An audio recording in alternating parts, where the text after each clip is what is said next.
Hi, hello, welcome to our channel VN Creativities. இன்னைக்கு நம்ம சேனல்ல எதை பத்தி பார்க்க போறோம்னா பரோட்டா வச்சு ஒரு சூப்பரான டிஷ் தாங்க மேக் பண்ண போறோம். அது என்னன்னு கேக்குறீங்களா? கடைகளில் பண்ற மாதிரி பாட் பரோட்டா வீட்லயே எப்படி பண்றது அப்படின்னு தான் பார்க்க போறோம். இது எப்படி பண்றதுன்னு பார்க்கறதுக்கு முன்னாடி இப்பதான் நீங்க நம்ம சேனலை ஃபர்ஸ்ட் டைம் பார்க்குறீங்கன்னா மறக்காம சப்ஸ்கிரைப் பண்ணிருங்க. கூட இந்த பெல் ஐக்கனை கிளிக் பண்ணுங்க. அப்பதான் போற வீடியோஸ் நோட்டிஃபிகேஷன் உங்களுக்கு வரும். இதுக்கு ஃபர்ஸ்ட் இந்த மாதிரி குழியான அதாவது பானை மாதிரி இருக்க பாத்திரத்தை எடுத்துட்டு அதுல கொஞ்சமா நம்ம சிக்கன் குழம்பு ஊற்றிக்கலாம். இந்த சிக்கன் கிரேவி எப்படி பண்றது அப்படின்றத நம்ம சேனல்ல ஆல்ரெடி நான் வீடியோவை போட்டிருக்கேன். அதோட லிங்க் டிஸ்கிரிப்ஷன் பாக்ஸ்ல போடுறேன். டைம் இருக்கும்போது செக் பண்ணி பாருங்க. அடுத்ததாக அது மேலே பரோட்டா வச்சிடலாம். இதுக்கு மேலே சிக்கன் வறுவல் வச்சிடலாம். இந்த சிக்கன் வறுவல் வீடியோவும் நான் ஆல்ரெடி நம்ம சேனலில் போட்டிருக்கேன். அதோட லிங்க்கும் டிஸ்கிரிப்ஷனில் போடுறேன், பாருங்கள். உங்களுக்கு எந்த அளவுக்கு சிக்கன் வேணுமோ அந்த அளவுக்கு சிக்கன் வச்சுட்டு அது மேலே ஒரு ஆம்லெட் வச்சிடலாம். நீங்கள் ஆம்லெட் பதிலாக ஃபுல் பாயில் ஆஃப் பாயில் எது வேணால் வச்சுக்கலாம், அது உங்களோட விஷ். இப்போ இதுக்கு மேலே நம்ம இன்னும் கொஞ்சம் சிக்கன் வறுவல் வச்சுக்கலாம்.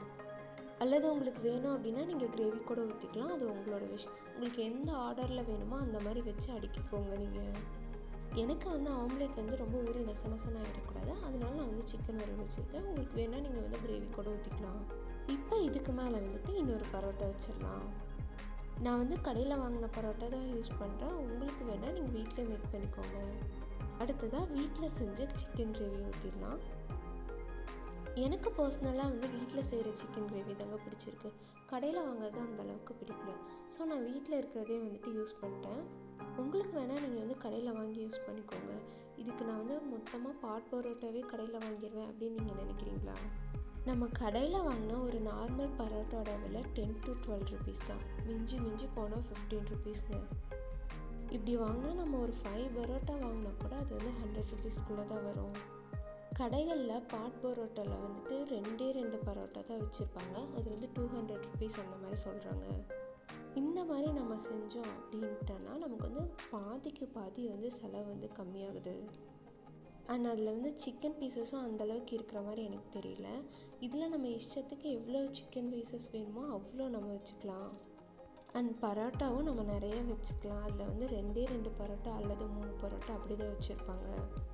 ஸோ இந்த மாதிரி உங்கள் விருப்பத்துக்கு எப்போ எவ்வளோ பரோட்டா வேணுமோ எவ்வளோ சிக்கன் வேணுமோ அதை உங்கள் விருப்பத்துக்கு எப்போ நீங்கள் லேயராக இந்த மாதிரி அடுக்கிட்டு பரோட்டா வைக்கும் போது மட்டும் அதில் நல்லா இந்த மாதிரி சிக்கன் கிரேவி ஊற்றி விட்டுருங்க. அப்போ தான் அது நல்லா ஊறி இருக்கும். நீங்கள் பரோட்டா மேலே சிக்கன் கிரேவி ஊற்றாமல் அது மேலே வறுவல் வச்சிங்க அப்படின்னா அது அந்தளவுக்கு ஊறி இருக்காது. ஸோ பரோட்டா மேலே நல்லா சிக்கன் கிரேவி ஊற்றி விட்டுருங்க. கடைசியாக ஒரு ஆம்லேட் வச்சு அதுக்கு மேலே சிக்கன் வறுவல் வச்சாச்சு. இதை நீங்கள் வைக்கும் போது நல்லா அழுத்தி மேலே கரண்டி ப்ரெஸ் பண்ணி வைங்க. அப்போ தான் அந்த கிரேவியெல்லாம் சைடில் போய் எல்லா சைடும் நல்லா ஊறி இருக்கும். இல்லைன்னா ஒரு இடத்துல மட்டும் ஊறி ஒரு இடத்துல ஊறாமல் இருக்கும். அவ்வளோதாங்க, எல்லாத்தையும் வச்சாச்சு. இப்போ நம்ம இலை எடுத்துடலாம். இந்த இலையை இதே மாதிரி நம்ம மூடணும்னா மூட முடியாது. ஸோ இதை நம்ம என்ன பண்ணலான்னா அடுப்பில் நல்லா வாட்டிடலாம். அப்போ தான் அது நல்லா ஃப்ளெக்சிபிளாக இருக்கும். கேஸை பற்ற வச்சு அது மேலே இந்த மாதிரி நம்ம இலையை நம்ம வாட்டினோம் அப்படின்ட்டுனா அது நல்லா ஃப்ளெக்சிபிளாகிடும். இப்போ இந்த வாழை இலைகளில் நம்ம பாத்திரத்தில் போட்டு வச்சுருக்கல அந்த பாத்திரத்தோட சைஸுக்கு ஏற்ற மாதிரி கட் பண்ணி அதை இந்த மாதிரி வச்சு ஒரு நூலில் வச்சு சுற்றி நம்ம ரேப் பண்ணிடலாம். நூலை நல்லா இறுக்கி கட்டினதுக்கப்புறமா அதை எடுத்து அடுப்பில் வச்சிடலாம். இதை கட்டுறதுக்கு கண்டிப்பாக இன்னொரு ஆள் ஹெல்ப் தேவை. ஒருத்தர் மேலே பிடிச்சிட்டு அடுத்தது இன்னொருத்தர் கீழே கட்டணும். அப்போ தான் கட்ட முடியுது. இந்த பாட்டை நீங்கள் ஹை ஃப்ளேமில் வச்சிடக்கூடாது. அப்படி வச்சுருந்தீங்கன்னா அடியில் அடி பிடிச்சிடும். இதை சிம்மில் இல்லைன்னா லோ ஃப்ளேமில் அப்படி தான் வச்சு நம்ம வைக்கணும். இதை ஒரு 3 to 5 மினிட்ஸ் நம்ம வச்சு எடுத்தால் போதும். ரொம்ப நேரம் நம்ம வைக்கணும் அப்படின்ற அவசியம் கிடையாது. இப்போ ஒரு 5 மினிட்ஸ் ஆயிடுச்சு. இதை எடுத்து வச்சிடலாம்.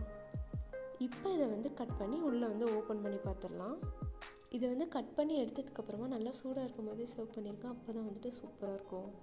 இப்போ இதை ஓப்பன் பண்ணிடலாம். பாருங்கள், இதெல்லாம் நல்லா ஊறி எப்படி இருக்குது அப்படின்ட்டு.